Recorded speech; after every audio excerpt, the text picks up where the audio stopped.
game for a fight. You know, just to put it in perspective, 9 years ago, Joao Gabriel was out there hitting the podium at ADCC. Oh, William Tackett was only 15 years of age.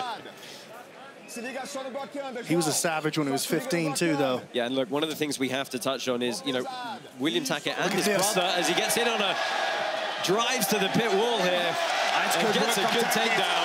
Really good work from Tackett. Got to be careful of that guillotine. It's still a threat. Oh, he gets watch him. Fold, scrabbling up. This is those wrestling scrambles and this cardio we were talking about as Tackett hunts for the Look at this kid. He's so exciting. William Tackett with the scramble of the day. Oh, my God. There's the power. There's the size advantage. Well, Tackett's going to stand straight back up. He's going to try and kick off, get back to his feet. The whole arena just erupted here as they slam into the alley wall right in front of our commentary position. You know, the question is, Joao Gabriel, he's an explosive man, but how many times can a heavyweight explode in one gas round? tank, right? Well, we're going to find out. We're going to find out how many explosions, how much athleticism does he actually have in the back. But he's going in early. He's going to get the legs. Re-guard. Tackett hunting from this top position. What a play. Do you see the way he reached back through his leg to underhook the hip?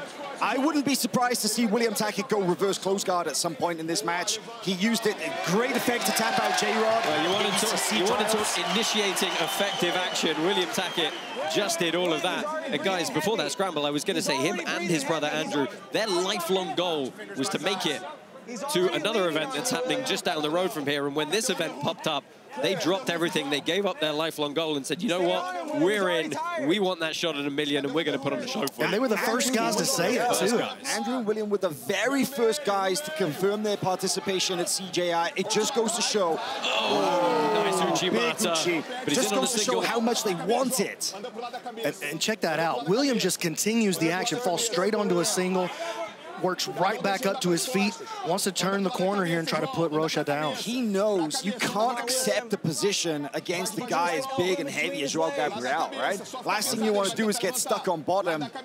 You got to say, you look at you know, the record of William Tackett. His submission rate is obscene. It's verging on 70% submission ratio as he wrestles out to the back here and ends up in top position. I'm going to say this, actually, though, that one thing that actually helps Joao Gabriel Rocha is training with his brother, Pedro Rocha. Right, who's this size. Is approximately the size and a former member of the Brazilian national wrestling team. He's going to have experience of going up against high-energy, athletic individuals like William Tackett. Yeah, Pedro Rocha in the corner of his brother here. Look at this, going into the deep half guard. Nice work from Joao Gabriel, but watch the sneak cut. Yeah, slipped straight through, pummeling over the top. Just stiff arms his way back up to his feet. That's nice. Sure, just stand up. And check out, though, the difference in the breathing patterns from these two athletes right now. Rocha, taking a couple of deep breaths. Tackett, stone-faced. Hadn't opened his mouth once to talk. Coming into the second round, maybe the third round, I think we're really going to see that oxygen deficit start to play havoc with Rocha. Ooh, clash of heads. Oof. That was a big clash of heads, and grimacing on the face of William Tackett there. We're going to get a reset and just check for no cuts here. Yeah, that was a hefty blow right there. Absolutely not deliberate at all. Just both changed level at the same time. Top of the head. I think actually we may have a cut on the top of Joao Gabriel's head. I don't know. He seems to be looking for it. William, come to the corner. Yeah, we're going to get a quick... Yeah, William's saying, come on, are you not entertained? Let's do this. William's ready to go. He doesn't need the timeout. Yeah, well, he doesn't want it, right? William, is he allowed? No, okay. I think this is maybe a bit of gamesmanship from Rocha. Let's take a look here. They both changed level. I mean, if anybody, that should have hurt Tackett a lot more. Well, they started back underway here. Tackett ends up in close guard here. Oh, William Tackett dropping back on the legs. Watch out. He's so from one good. leg to the other. Yeah, trying to lace up this leg position. Rocha doing a good job keeping that left arm on the inside, which is going to help him to free that knee, which he does there. Tackett tries to change off to a K guard. This is the crowd of showing us who they favoring in this match right here.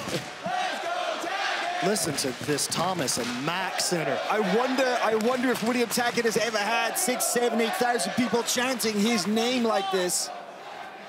We should say there's over 6,000 people attending this event. Oh, there's more than 6,000. Well, there were 6,000 tickets sold this morning, and I wonder how many more people just came and rocked up and got them on the door. So good guard retention from William Tackett here. He's back to a more traditional kind of open half guard with that knee shield position. You've got to be a little bit careful inverting under someone the size of Rocha. That's a great point. That's not a place you want to find yourself. Getting crushed underneath the bottom of this big, strong black belt. I mean, I think what Tackett might have done is earn himself a rest for the last 15 seconds here if he chooses to take it easy. But I honestly don't know if that's in his vocabulary. He is, he's not one known. He's not one known to you know, back off, but at the same time, he doesn't have any guys this size in his gym to train with on a day-to-day basis. So, you know, I'm sure he's going balls to the wall with his brother Andrew and his training partners, but it's a different animal going up against Joao Gabriel Rocha. So obviously you've got the QR code flashed up on your screen. Scan to donate now. Support the Fair Fight Foundation and all the charitable efforts, including Tap Cancer Out, Academy Christos, and raising the athlete pay across the board so that we can keep bringing you absolutely amazing events like the one you're witnessing here from the Thomas & Mack Center.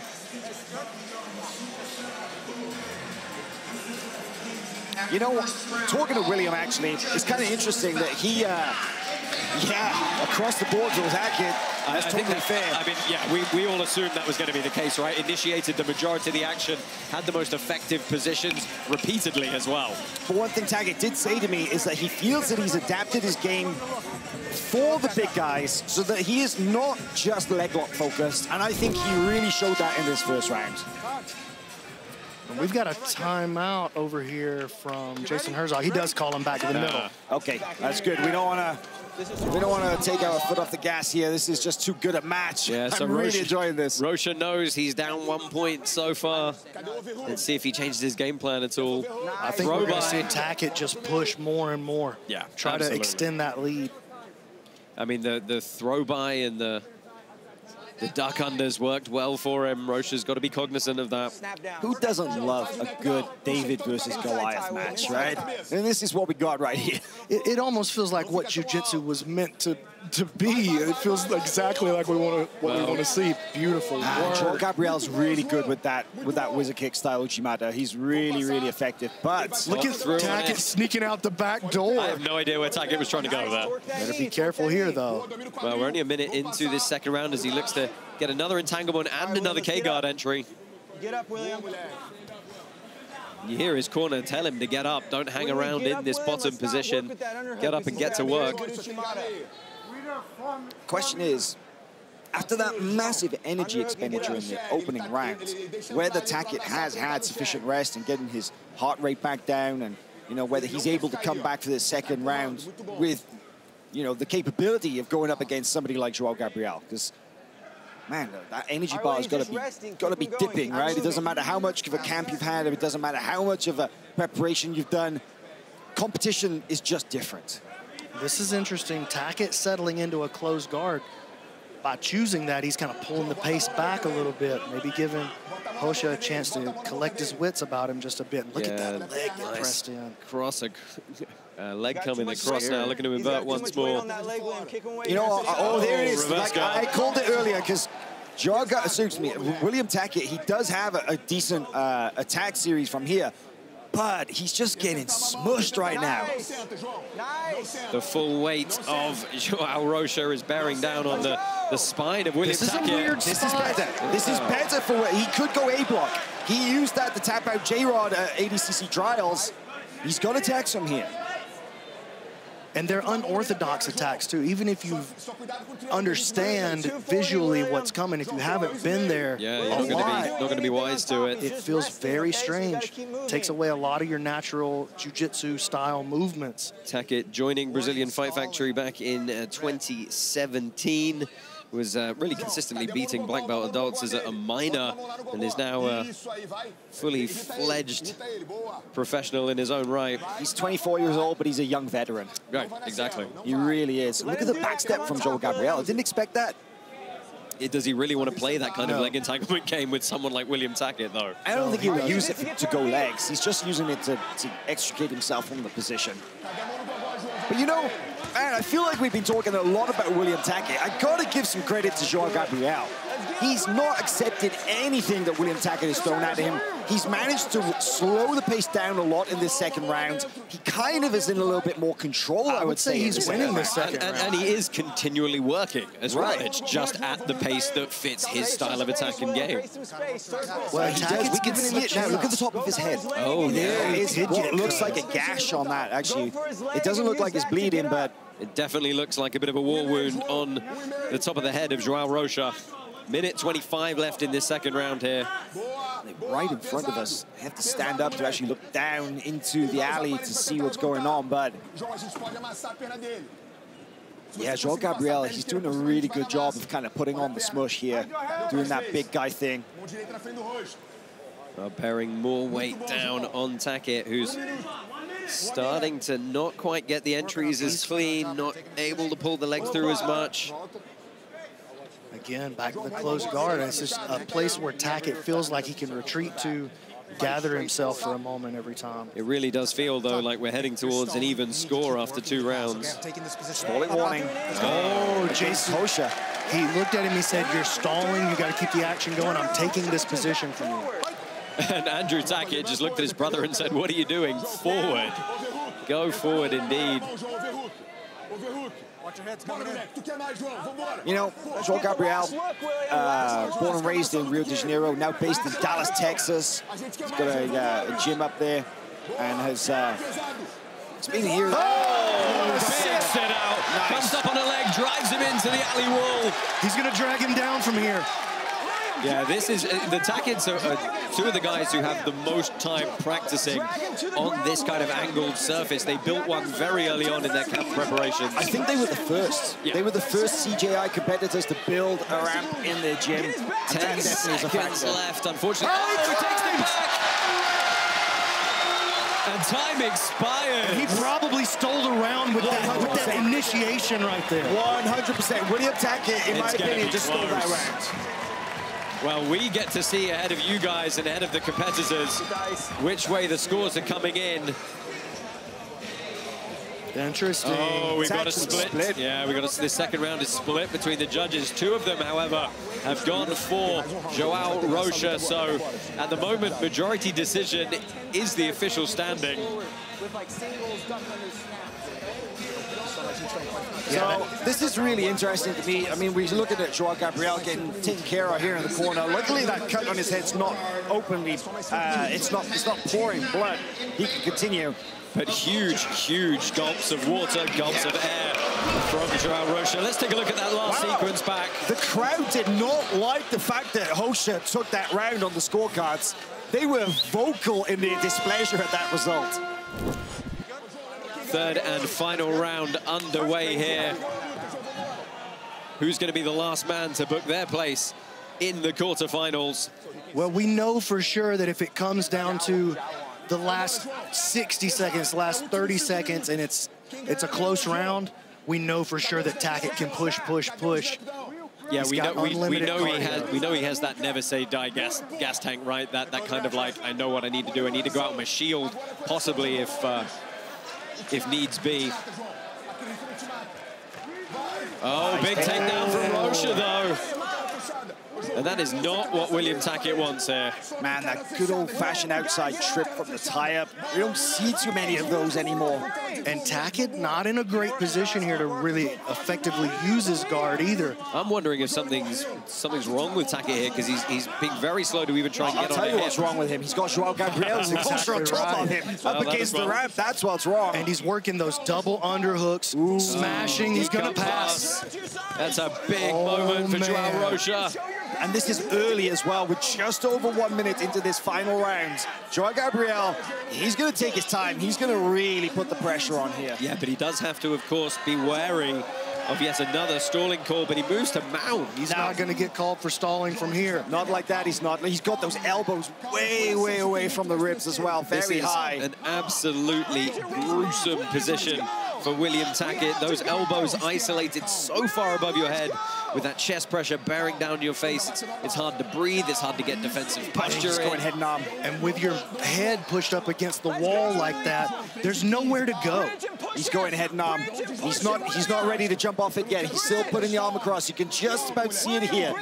Joao Gabriel Rocha has got his right ear on the back of the arm, and he's going to go for the good old-fashioned katakatame. Strangle there is a better look at the position. The elbow's a bit high, though, right, Brandon? The elbow's a little bit high, but you can absolutely finish this from the mount, especially with such a size discrepancy.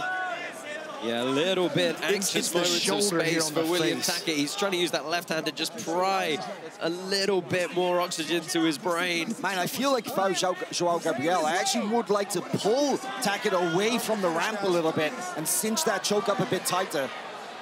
Well, 2.5 minutes left here. It's been all Joao Rocha in this third and final round. You can see that shoulder position there of Rocha. It's up on the cross-face position, up on the jawline, on the face of Tackett. If he wants to actually effectively apply the blood, he's going to have to move down the body just a little bit, retreat down so he can get up under that jawline. But, you know, we were talking about how competitors can be penalized and warned for stalling in dominant positions, but does that also count when there's an active submission attack? It is a tricky question. We can't. You can't take away an active submission threat from a competitor in this position. No, and this is, you know, we could be getting some sort of smother in here as well. This is all pressure as well. I mean, you know what it's like. You can just get a fraction of an inch of space and you can survive these positions sometimes. It doesn't mean you can get out of them, though. That's what we're seeing right here. And also, it is actually difficult sometimes for a very large opponent to submit a much smaller opponent. There's a lot of space sometimes in those strangles, especially when there's an arm inside. Right?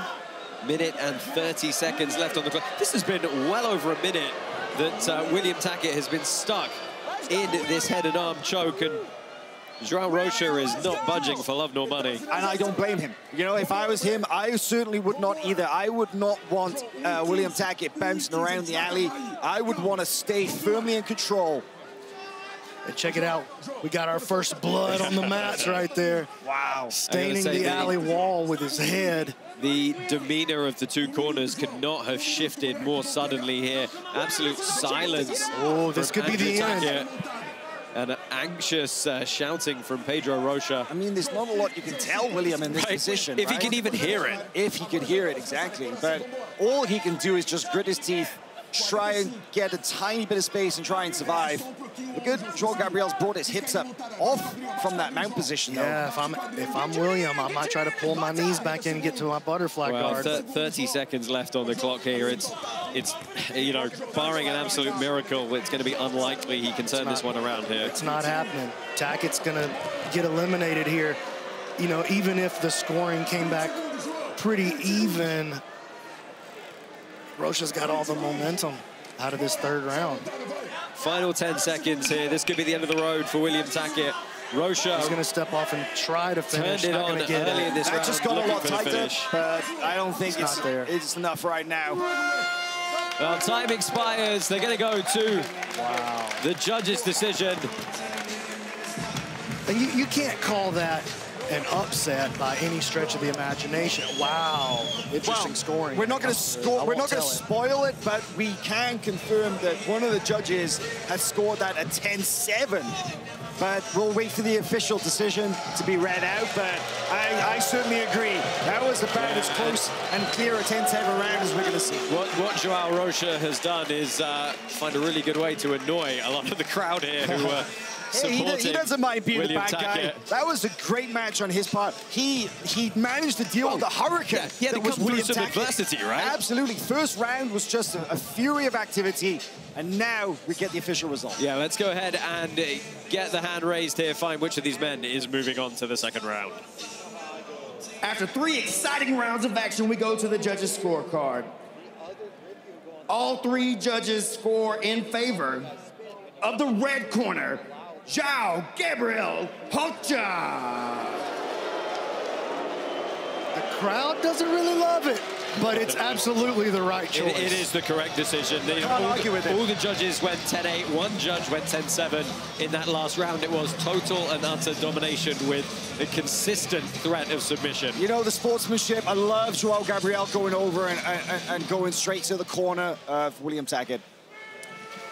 Joao Rocha, what an amazing performance. Obviously, William is devastated, but he put on quite a fight, didn't he?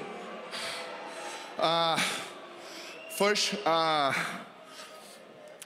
I think we give everything in the first round. So we push a lot the first round and the last 2 rounds. We control a little bit better the match. So I think I give it my best, you know. I didn't have so much time to train it, you know. I run in one gym alone, and I have one baby that's 3 years old that doesn't make it that I sleep really well the last 3 months. But thank you so much, guys. Even if you doesn't like the match, I really appreciate everybody, the training, that give everything right here on the match, you know. I trained for 28 years, and I never think that I will fight one tournament the $1 million, you know. I see all the sports grow, and that's making me so happy. Anyway, thank you so much, guys. And for all of you silly people in the crowd booing him, you gotta know that this man has battled through cancer, went through chemo, and now he's here today, and we are partnered with Tap Cancer Out. You just fought your ass off, and you should be proud of yourself. You're advancing into the quarterfinals. How you feel about that? So I doesn't like to talk about this many after a match, because this look like one, I don't know, one excuse or something like that. But that is true. I had cancer when I had 20 years old. And I had to have to do chemo, surgery, all this stuff. But I always say that I didn't overcome that. I have everything for, like, doing this. Family, friends, you know. This is just one part of my life. But, yeah, it's one cool thing that happened in my life, and I want to, like, keep going, don't give one excuse, because I had cancer so young that I cannot do anything after that. Everybody think that I was gone, and I just keep going. So 33 years old right now, it's to fight these young guys. We love to see it. Congratulations, you have the most beautiful energy, and we will see you in those quarterfinals.